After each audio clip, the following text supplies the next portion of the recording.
안녕하세요. 저는 박수진이라고 합니다. 올해 28살이에요. 오늘 제가 들려드릴 이야기는 정말 믿기 어려우실 거예요. 저조차도 아직 믿어지지 않거든요. 25년간 친언니라고 믿고 살았던 사람이 사실은 이복 언니였고, 그 언니가 우리 가족의 모든 재산을 빼돌리고 있었다는 이야기입니다. 이야기 시작 전에 무료로 가능한 구독과 좋아요 부탁드립니다. 여러분의 관심이 저에게 큰 힘이 됩니다. 모든 것은 아버지의 갑작스러운 죽음으로 시작되었습니다. 지난 3월 15일 오후 2시 30분, 병원에서 급하게 전화가 왔어요. 보호자분이신가요? 박민호 환자분이 심근경색으로 응급실에 계신데 빨리 오시기 바랍니다. 저는 그 순간 온몸에 피가 마르는 것 같았습니다. 아버지는 평소 건강하셨거든요.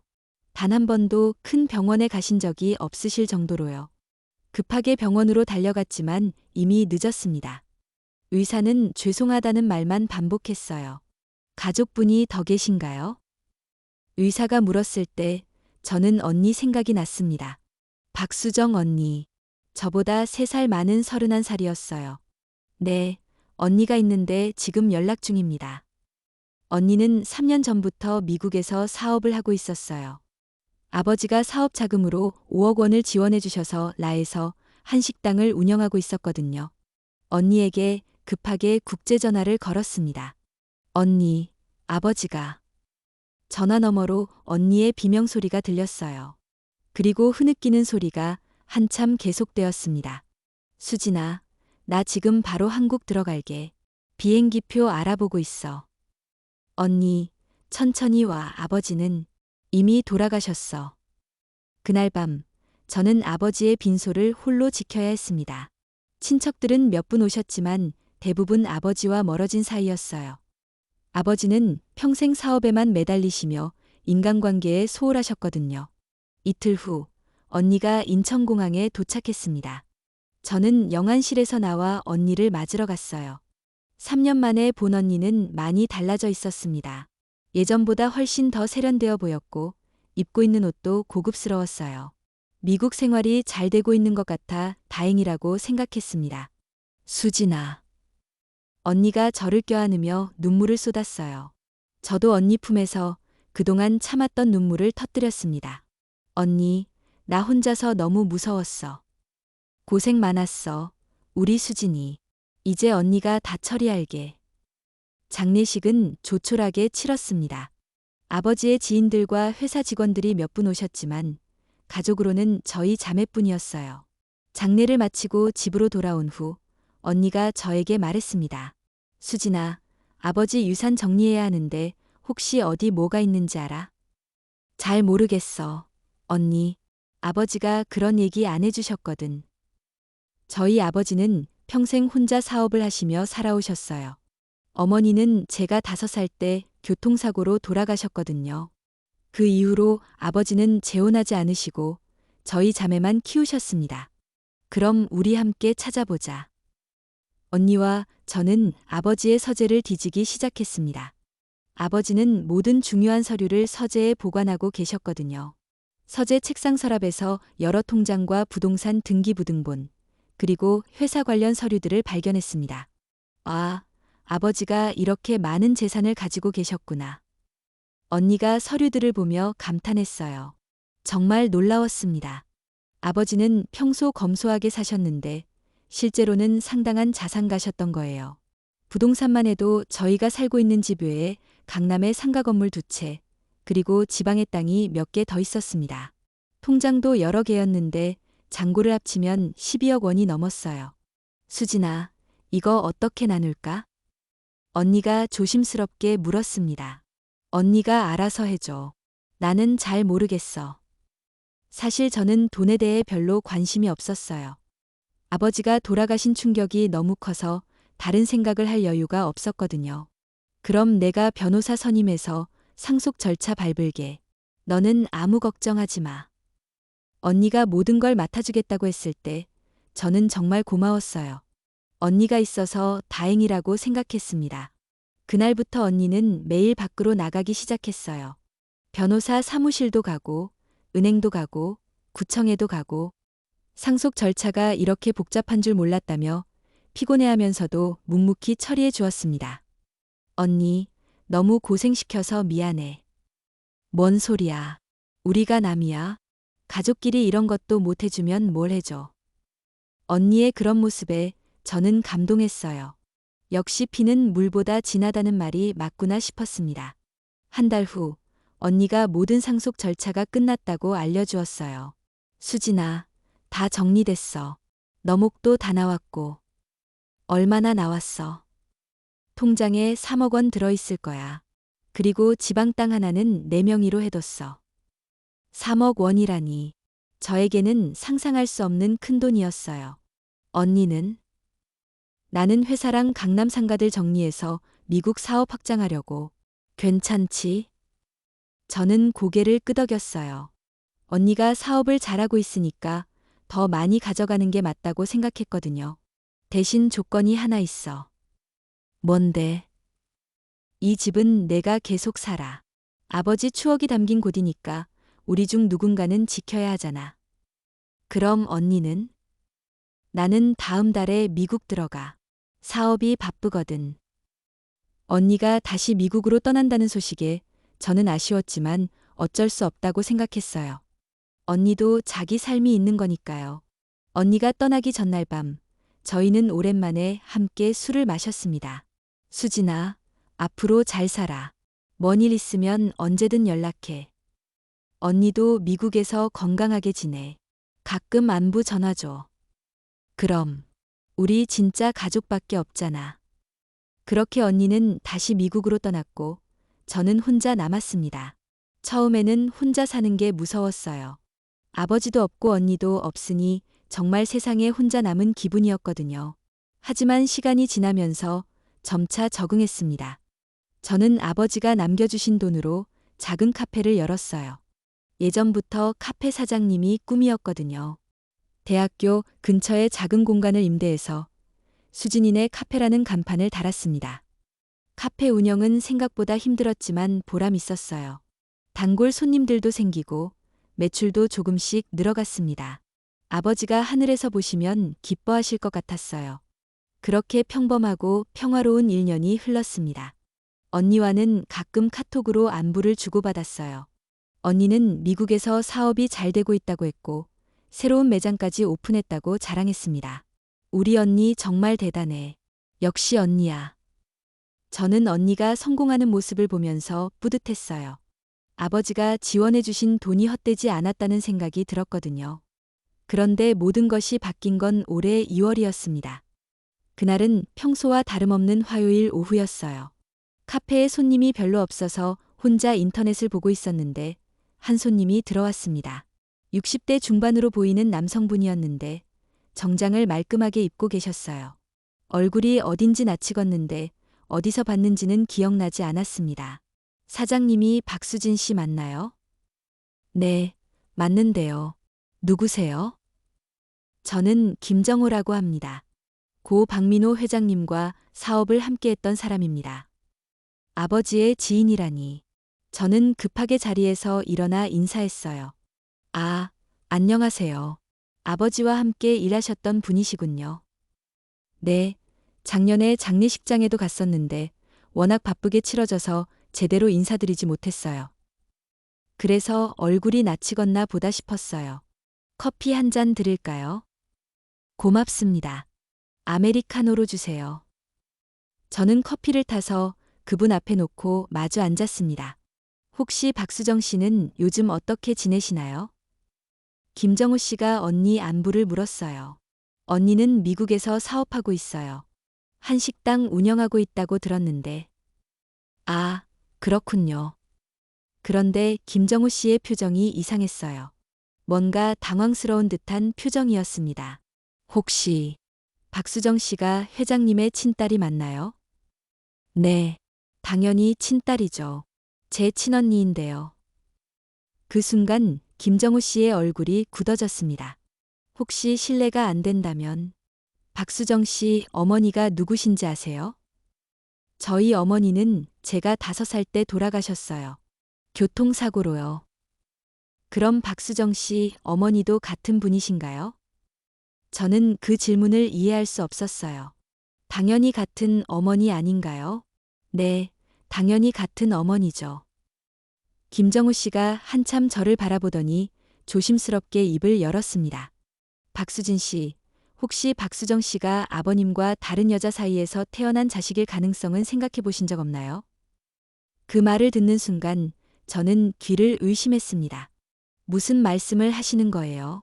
언니가 왜 다른 여자 자식이에요? 제가 알기로는 회장님이 결혼하시기 전에 다른 여자와 사귀신 적이 있어요. 그때 아이가 하나 생겼다고 들었거든요. 그런 얘기는 처음 들어봐요. 회장님이 그 아이를 인정하고 기르셨다고 하는데 혹시 그게 박수정 씨가 아닐까 싶어서요. 저는 온몸에 소름이 돋았습니다. 언니가 이복자매라니요? 말도 안 되는 소리였어요. 김정호 씨, 확실하지도 않은 소리 하지 마세요. 언니는 제 친언니예요. 죄송합니다. 그냥 궁금해서 물어본 거였어요. 김정호 씨는 사과하며 자리에서 일어났습니다. 혹시 나중에 궁금한 게 있으시면 연락하세요. 그분이 명함을 주고 가신 후 저는 한참을 멍하니 앉아 있었어요. 언니가 이복자매라니. 그럴 리가 없어요. 우리는 정말 닮았거든요. 눈매도 비슷하고 목소리도 비슷해요. 어떻게 이복자매가 그렇게 닮을 수 있겠어요? 하지만 김정우 씨의 말이 자꾸만 머릿속에 맴돌았습니다. 그날 밤 저는 잠을 이룰 수 없었어요. 계속 언니와의 추억들이 떠올랐습니다. 어릴 때부터 언니는 저보다 조숙했어요. 저는 애기 같은 구석이 많았는데 언니는 어른스러웠거든요. 아버지도 언니를 더 예뻐하시는 것 같았고요. 설마, 정말 설마. 저는 고개를 세차게 저었습니다. 그럴 리 없어요. 김정우 씨가 잘못 알고 있는 게 분명해요. 하지만 의심의 씨앗은 이미 제 마음속에 심어져 있었습니다. 다음 날, 저는 결국 참을 수 없어서 언니에게 전화를 걸었어요. 언니, 나야. 수진아. 무슨 일이야? 목소리가 이상하네. 언니, 하나 물어볼 게 있어. 뭔데? 혹시 우리 어머니 다른 사람이야? 전화 너머가 잠시 조용해졌습니다. 수진아, 갑자기 웬 소리야? 어디서 이상한 얘기 들었어? 아버지 지인 중에 김정호라는 분이 와서 그런 얘기를 하더라고. 그 사람이 뭘 안다고 그런 소리를 해? 수진아, 그런 말 듣지 마. 우리 당연히 같은 어머니야. 언니의 목소리가 평소보다 날카로웠어요. 언니, 그럼 혹시 어머니 사진이나 뭔가 있어? 나는 어머니 기억이 별로 없거든. 사진이야 다 없어졌잖아. 화재 때 다 탔다고 아버지가 그러셨잖아. 맞아요. 제가 초등학교 다닐 때 집에 작은 화재가 있었어요. 다행히 큰 불은 아니었지만 아버지 방에 있던 앨범들이 다 타버렸거든요. 언니, 미안해. 이상한 소리 해서. 괜찮아. 근데 수진아, 앞으로 그런 말 들으면 귀담아 듣지 마. 사람들이 이상한 소문 퍼뜨리는 거야. 전화를 끊고 나서도 저는 찜찜했어요. 언니의 반응이 뭔가 과격했던 것 같았거든요. 며칠 후, 저는 김정우 씨에게 다시 연락했습니다. 김정우 씨, 저 박수진이에요. 혹시 시간 되시면 한 번 더 만날 수 있을까요? 네, 물론이죠. 언제 시간 되세요? 저희는 다시 카페에서 만났어요. 이번에는 제가 먼저 질문했습니다. 김정호 씨, 정말 확실한가요? 언니가 이복자매일 가능성이요. 100% 확실하다고는 할 수 없지만 제가 아는 정보로는 그럴 가능성이 높아요. 어떤 정보요? 김정우 씨가 조심스럽게 말했습니다. 회장님이 젊었을 때 김미영이라는 여자와 사귀셨어요. 그런데 그 여자가 임신을 했거든요. 그래서요? 회장님이 그 아이를 인정하고 키우셨다고 들었어요. 나중에 정식으로 결혼하신 부인과의 사이에서 또 딸이 하나 태어났고요. 제 심장이 빠르게 뛰기 시작했습니다. 그럼 언니가 김미영 씨 딸이라는 뜻인가요? 제 추측으로는 그래요. 하지만 확실하지는 않으니까 직접 확인해 보세요. 어떻게 확인해요? 호적이나 출생신고서를 보시면 어머니 이름이 나와 있을 거예요. 집에 돌아온 저는 아버지 서재를 다시 뒤졌습니다. 언니가 상속 절차를 밟을 때 가져간 서류들이 혹시 남아있을지도 모르잖아요. 책상 구석진 곳을 뒤지다가 작은 서류 봉투 하나를 발견했어요. 가족관계증명서라고 적혀 있었습니다. 떨리는 손으로 봉투를 열어봤어요. 그 안에는 아버지, 저, 그리고 언니의 가족관계증명서가 들어있었습니다. 먼저 제 것부터 봤어요. 아버지 이름 박민호, 어머니 이름 이영숙. 그 다음 언니 것을 봤습니다. 아버지 이름 박민호, 어머니 이름 김미영. 그 순간 저는 온몸에 소름이 돋으며 주저앉았습니다. 정말이었어요. 언니는 제 친언니가 아니라 이복 언니였던 거예요. 25년간 믿고 살았던 모든 것이 거짓이었습니다. 저는 가족관계증명서를 든 채 한참을 멍하니 앉아 있었어요. 머릿속이 하얗게 변해서 아무 생각도 할 수 없었습니다. 언니가 이복 언니라는 것도 충격이었지만 더 큰 충격은 따로 있었어요. 언니가 25년간 저를 속여왔다는 사실이었습니다. 분명히 언니는 전화해서 우리 당연히 같은 어머니야 라고 말했거든요. 언니도 자신이 이복자매라는 걸 알고 있었던 거예요. 그렇다면 상속 때도? 갑자기 오싹한 생각이 들었습니다. 언니가 상속 절차를 모두 맡아서 처리해줬는데 혹시 그때도 저를 속인 게 아닐까요? 저는 급하게 통장을 확인했어요. 언니가 제 몫이라고 해준 3억 원이 정말 들어와 있었습니다. 하지만 이게 정말 제가 받아야 할 정당한 몫일까요? 다음 날 아침, 저는 김정호 씨에게 다시 전화했어요. 김정호 씨, 확인해봤는데 정말 이복자매가 맞더라고요. 아, 그렇군요. 그럼 이제 뭘 하실 건가요? 혹시 아버지 재산이 실제로 얼마나 되는지 아세요? 김정호 씨가 잠시 망설이더니 대답했습니다. 정확하지는 않지만 제가 알기로는 상당히 많으셨어요. 회사 주식, 부동산, 현금 합쳐서 최소 50억은 넘을 거예요. 50억이라니요. 저는 깜짝 놀랐습니다. 언니가 보여준 건 12억 정도였는데 실제로는 50억이 넘는다고요? 혹시 회사는 어떻게 됐는지 아세요? 박수정 씨가 인수했다고 들었어요. 회사 지분을 모두 넘겨받았다고 하더라고요. 제 머릿속이 복잡해지기 시작했어요. 언니가 저에게는 3억만 주고 나머지는 모두 가져간 건가요? 김정호 씨, 혹시 도와주실 수 있나요? 정확한 상속 내역을 알고 싶어요.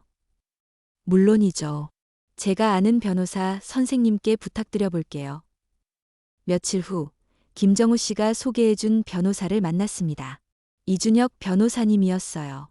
박수진 씨, 상황을 들어보니 문제가 심각하네요. 어떤 문제인가요? 일단 상속 절차부터 문제예요. 법정 상속인이 2명인데 1명이 모든 절차를 독단적으로 처리했다는 건 이상하거든요. 이준혁 변호사는 아버지의 정확한 재산을 파악하기 위해 여러 가지 서류를 요청했어요.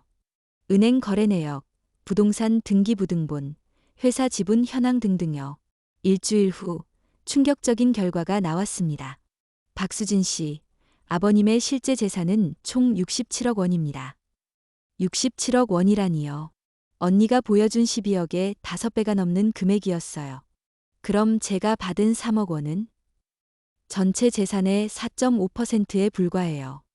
정상적인 상속이라면 최소 33억 원은 받으셔야 합니다. 저는 의자에서 떨어질 뻔했어요. 33억 원이요? 언니가 30억 원을 빼돌린 거예요. 더 심각한 건 이거예요. 변호사가 또 다른 서류를 보여줬어요. 박수정 씨가 상속 신고를 할 때 전체 재산을 12억으로 축소 신고했어요. 나머지 55억 원은 아예 신고하지 않은 거죠. 그게 가능한가요? 불법이에요. 상속세 탈루고 상속재산 은닉에 해당하거든요. 저는 온몸이 떨렸어요. 언니가 단순히 많이 가져간 게 아니라 아예 불법을 저질렀다는 뜻이었거든요. 더 있어요. 변호사가 계속해서 충격적인 사실들을 알려줬어요. 회사 지분도 불법으로 이전됐어요. 박수정 씨가 허위 서류를 만들어서 100% 단독 상속받은 것으로 처리했거든요. 허위 서류요? 네.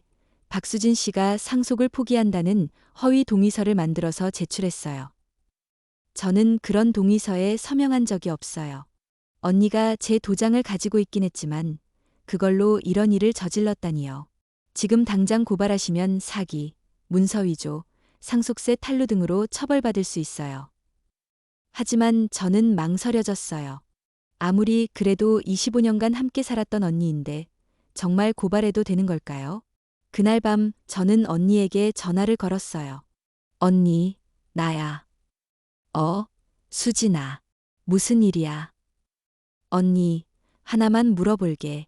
아버지 재산이 정말 12억이 전부였어? 전화 너머가 조용해졌어요.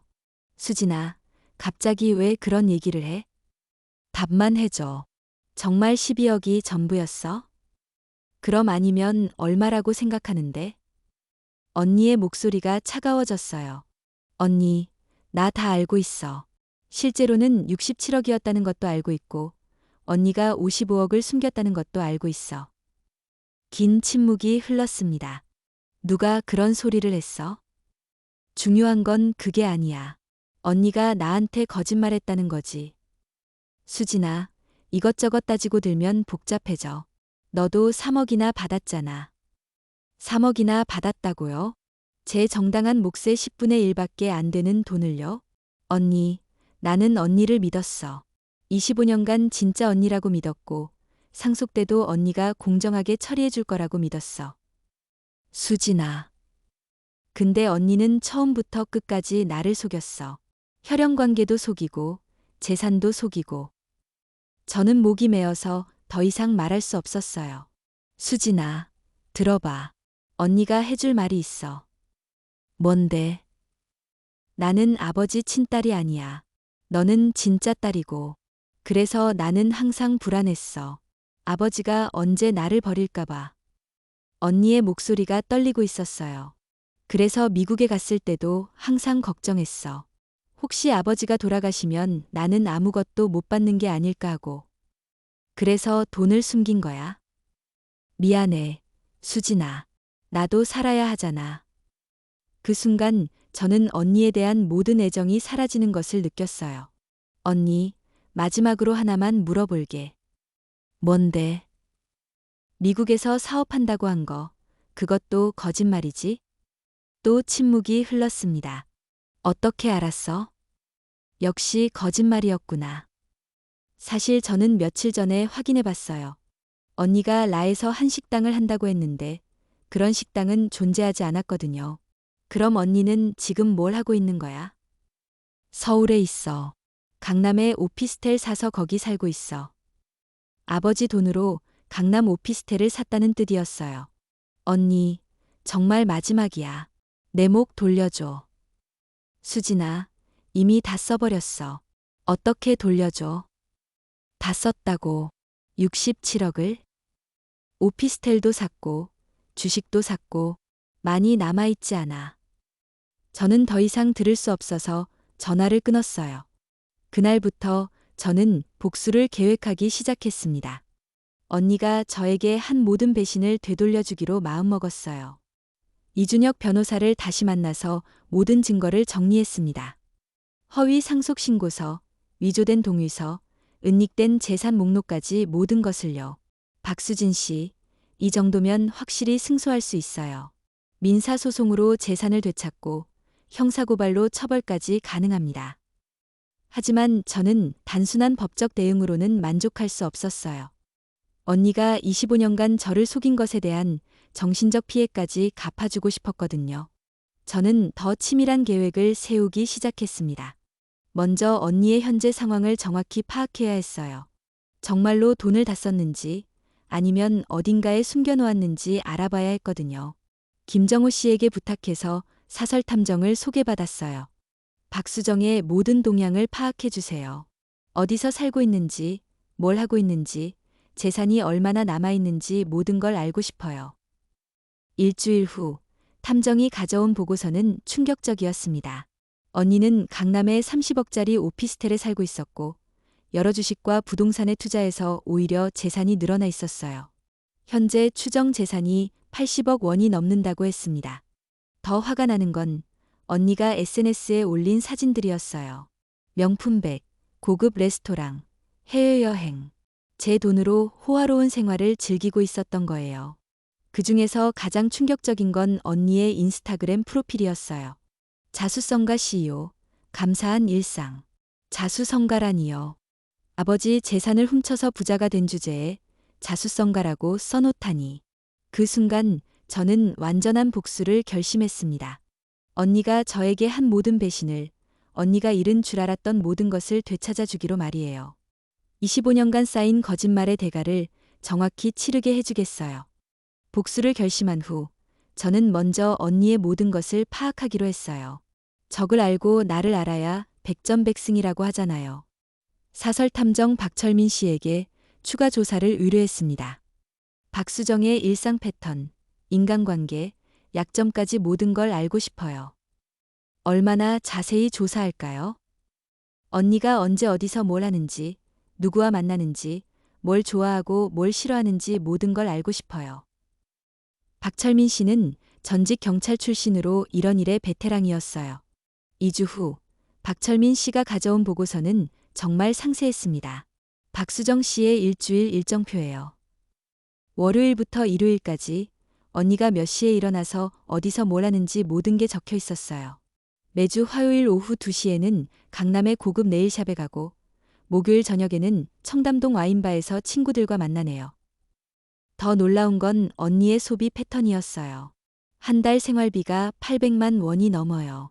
명품, 고급 식당, 마사지, 에스테틱. 정말 호화롭게 살고 있더라고요. 800만 원이요. 제가 카페에서 한 달에 버는 돈이 200만 원 정도인데 언니는 그의 4배를 쓰고 있었어요.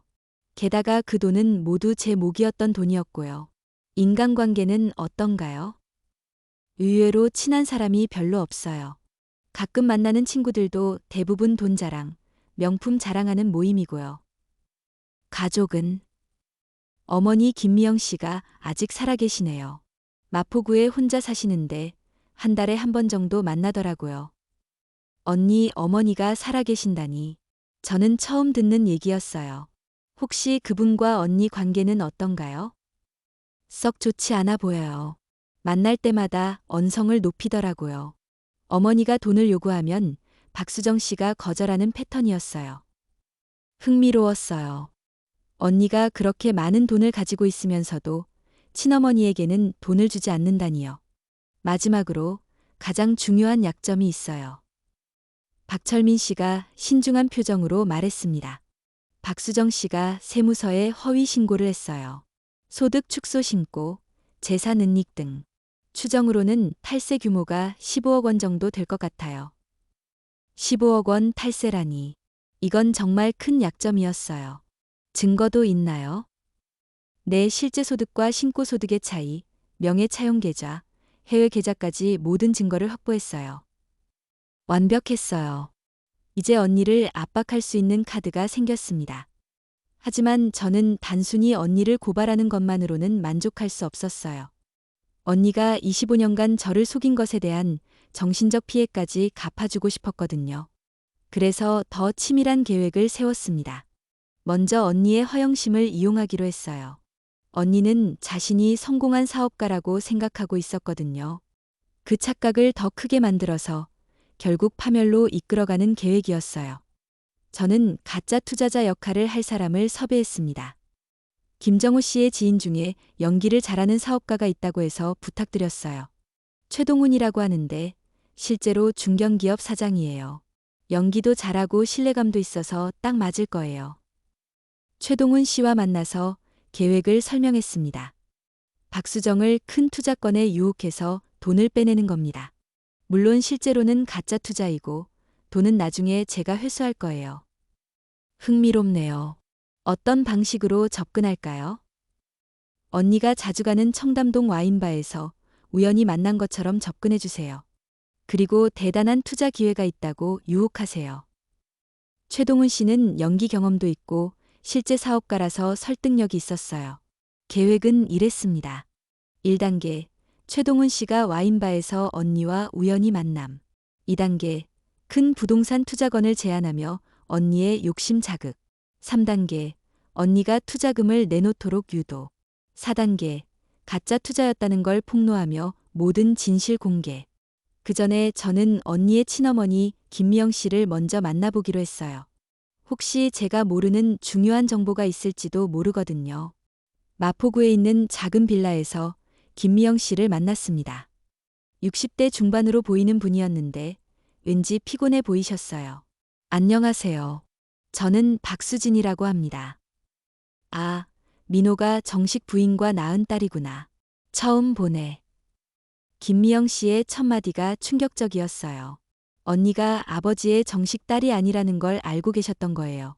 혹시 언니, 박수정에 대해 여쭤볼 게 있어요. 그 애가 뭘 또 저질렀니?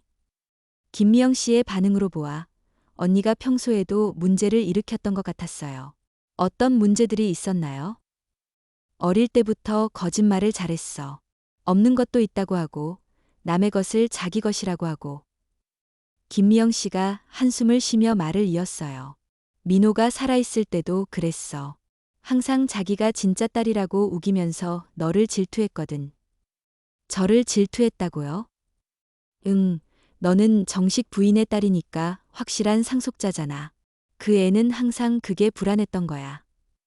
그제야 이해가 됐어요. 언니가 왜 그렇게까지 재산을 독차지하려고 했는지 말이에요. 혹시 언니가 요즘도 연락해요? 한 달에 한 번 정도 와. 그런데 올 때마다 돈 달라고 하면 화내고 가버려. 돈을 안 주나요? 한 푼도 안 줘. 자기가 고생해서 번 돈이라고 하면서. 아버지 재산을 훔쳐서 부자가 된 주제에 친어머니한테도 돈을 안 준다니. 언니의 인간성이 정말 바닥이었어요. 김미영 씨, 혹시 도와주실 수 있나요? 뭘? 언니가 저희 아버지 재산을 불법으로 가져갔어요. 그걸 되찾고 싶어요. 김미영 씨의 눈이 번뜩였어요. 정말이야? 그 애가 그런 짓을 했다고? 네, 67억 원 중에서 제가 받은 건 3억 분이에요.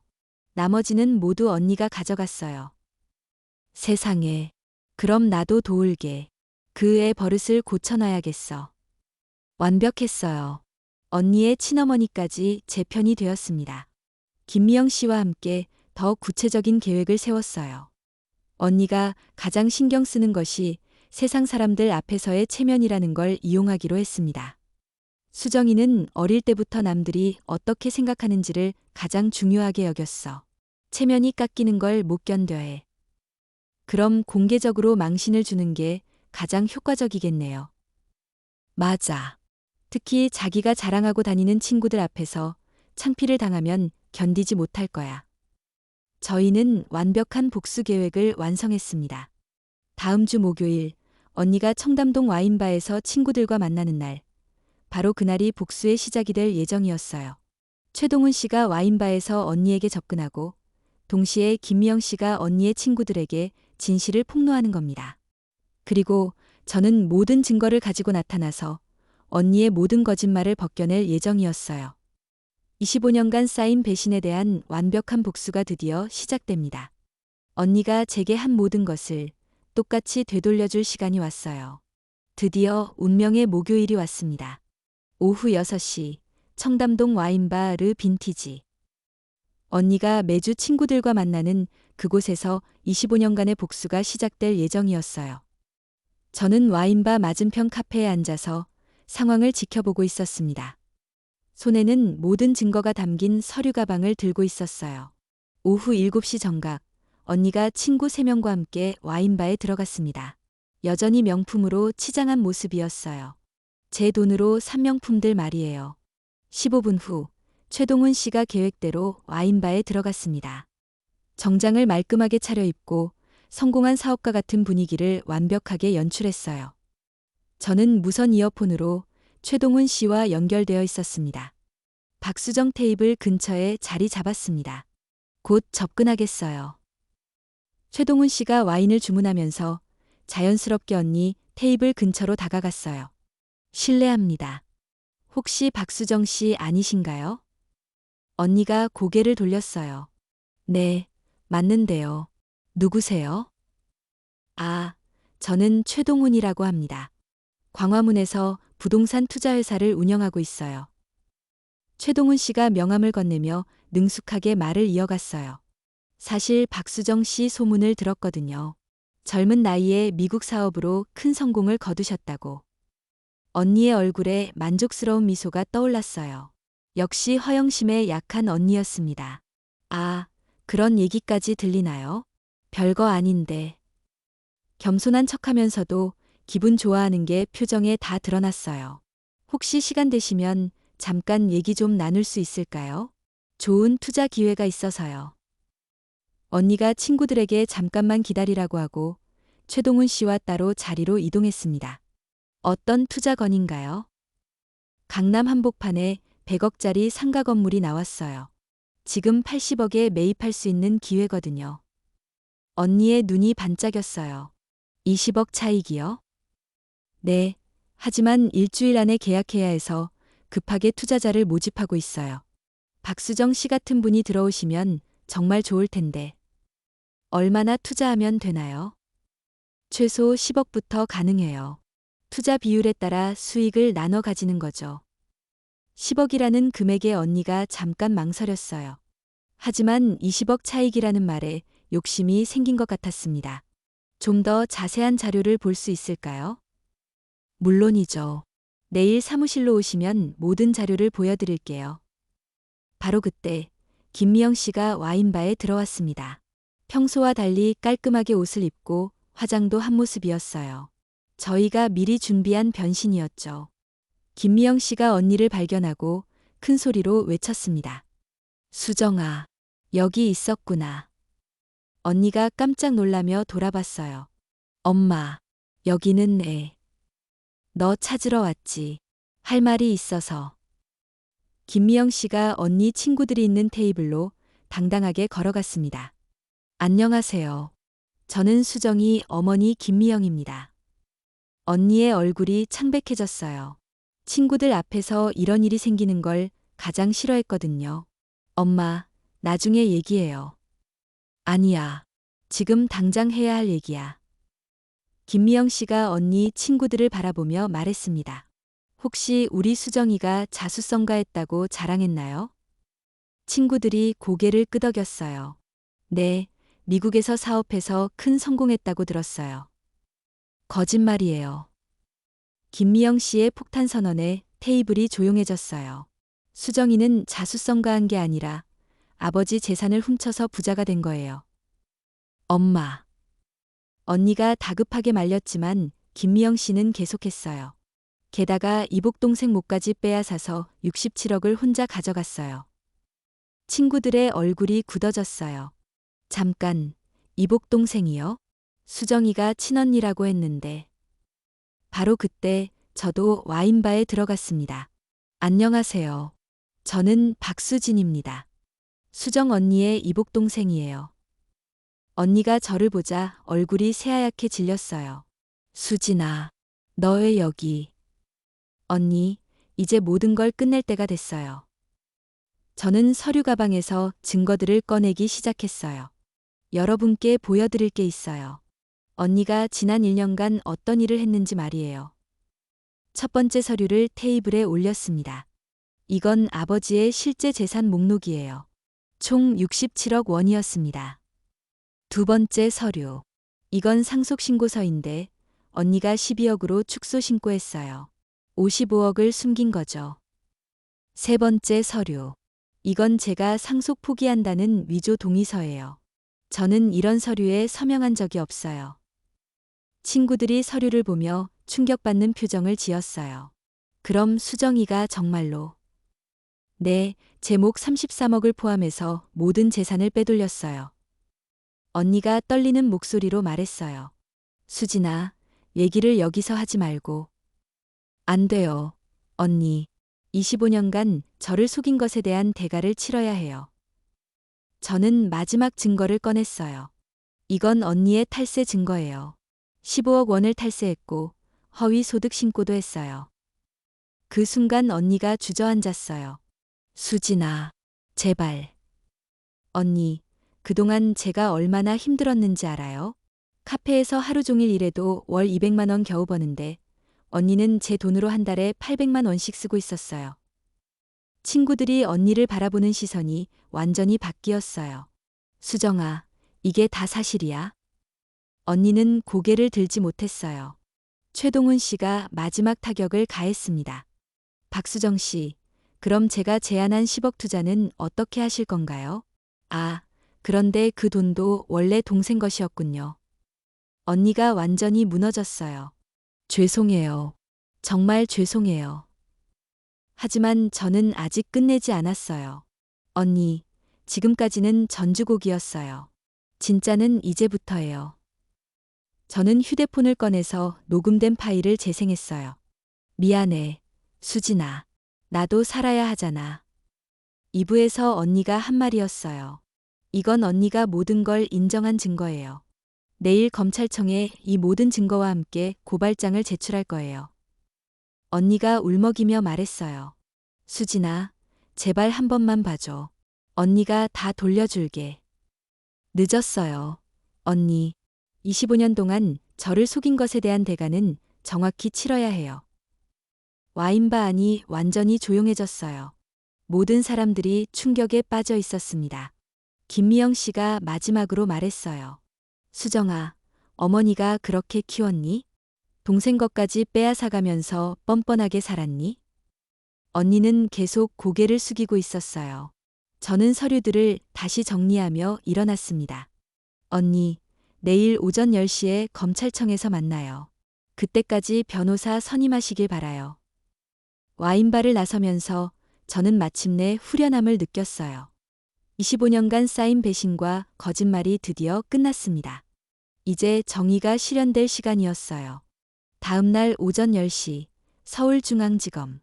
저는 약속한 시간에 맞춰 검찰청에 도착했어요.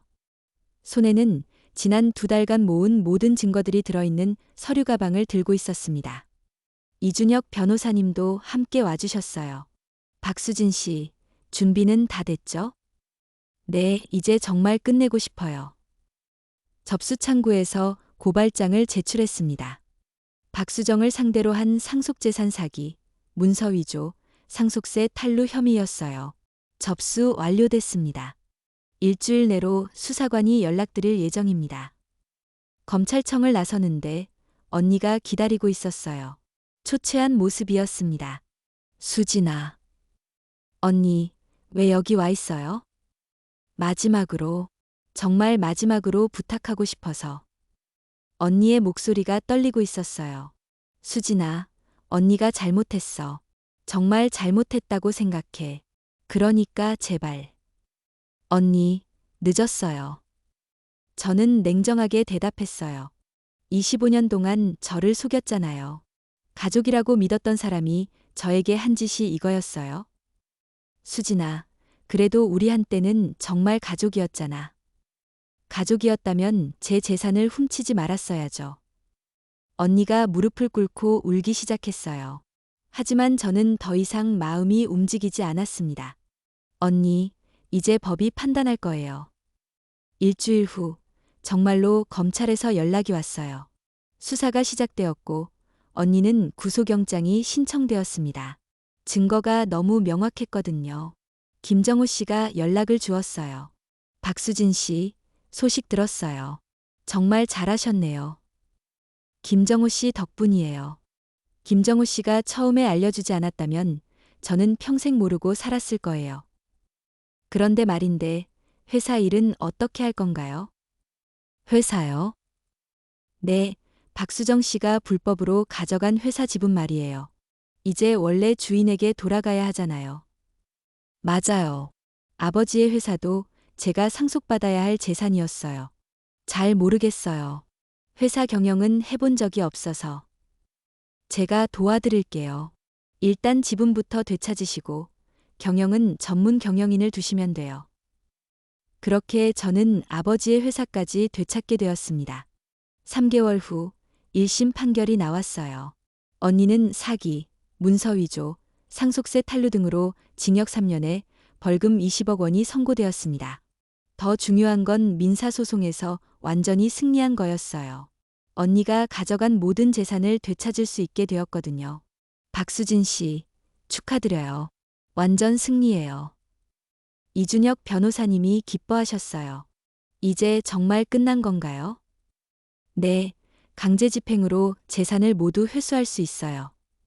실제로 한 달 후 언니가 사두었던 강남 오피스텔, 주식, 예금 등이 모두 제게 돌아왔어요. 총 62억 원이었습니다. 언니가 쓴 5억 원을 제외하고는 거의 다 되찾은 거였어요. 그리고 아버지의 회사도 정식으로 제 이름으로 등기되었습니다. 하루아침에 저는 수십억 원의 재산을 가진 사람이 되었어요. 하지만 무엇보다 뿌듯했던 건 정의가 실현되었다는 사실이었습니다. 언니는 항소를 포기하고 형을 받아들였어요. 더 이상 버틸 힘이 없었던 것 같았습니다. 교도소에 수감되기 전 언니가 마지막으로 편지를 보내왔어요. 수진아, 정말 미안해. 언니가 너무 잘못했어. 내가 나를 용서하지 않는다는 걸 알지만 그래도 마지막으로 한 번만 말하고 싶었어. 어릴 때 우리가 함께 웃던 시간들은 진짜였어. 그 기억만은 가짜가 아니었다는 걸 기억해줘. 편지를 읽으며 잠시 마음이 흔들렸어요. 하지만 이미 돌이킬 수 없는 일이었습니다. 6개월 후 저는 카페를 정리하고 새로운 일을 시작했어요. 아버지의 회사를 본격적으로 운영하기로 한 거였어요. 김정우 씨가 전문 경영인을 소개해 주셔서 함께 일하게 되었습니다. 박수진 사장님, 회사가 다시 살아나고 있어요. 정말로 그랬어요.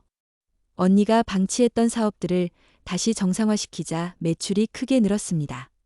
1년 후 회사는 완전히 안정궤도에 올랐어요. 직원들도 늘리고 새로운 사업도 시작했습니다. 저는 아버지가 이루고 싶어 했던 꿈들을 하나씩 실현해 나갔어요. 그리고 김미영 씨에게도 연락했습니다. 김미영 씨, 안녕하세요. 어머, 수진아. 잘 지내고 있구나. 네, 김미영 씨 덕분에 모든 걸 되찾을 수 있었어요. 정말 감사해요. 그런 말하지 마. 내가 딸을 제대로 못 키워서 너한테 피해를 준 건데. 김미영 씨는 언니가 교도소에 들어간 후 많이 상심하고 계셨어요. 김미영 씨, 제가 도와드릴 게 있으면 언제든 말씀하세요. 고마워, 수진아. 근데 너는 정말 착한 아이구나. 그 일을 당하고도 원망하지 않고. 저도 처음에는 많이 원망했어요. 하지만 이제는 괜찮아요. 오히려 진실을 알게 되어서 다행이라고 생각해요. 2년이 흘렀습니다. 회사는 업계에서 주목받는 기업이 되었고, 저도 젊은 여성 CEO로 유명해졌어요. 언니는 1년 전에 출소했어요. 만나지는 않았지만 김미영 씨를 통해 소식을 들었습니다. 작은 편의점을 운영하며 조용히 살고 있다고 했어요. 어느 날 김정우 씨가 제게 말씀하셨어요. 박수진 씨, 회장님이 하늘에서 보시면 정말 기뻐하실 것 같아요. 정말 그럴까요? 물론이죠. 딸이 이렇게 훌륭하게 자라서 회사까지 크게 키우다니. 더 바랄 게 뭐가 있겠어요. 그 말을 들으니 가슴이 따뜻해졌어요. 지난 3년을 돌아보면 정말 많은 일이 있었어요. 믿었던 언니의 배신, 충격적인 진실의 발견, 치밀한 복수, 그리고 정의의 실현까지. 힘든 시간이었지만 결국 모든 것을 되찾을 수 있었습니다. 무엇보다 중요한 건 거짓 없는 진실한 삶을 살 수 있게 되었다는 거예요.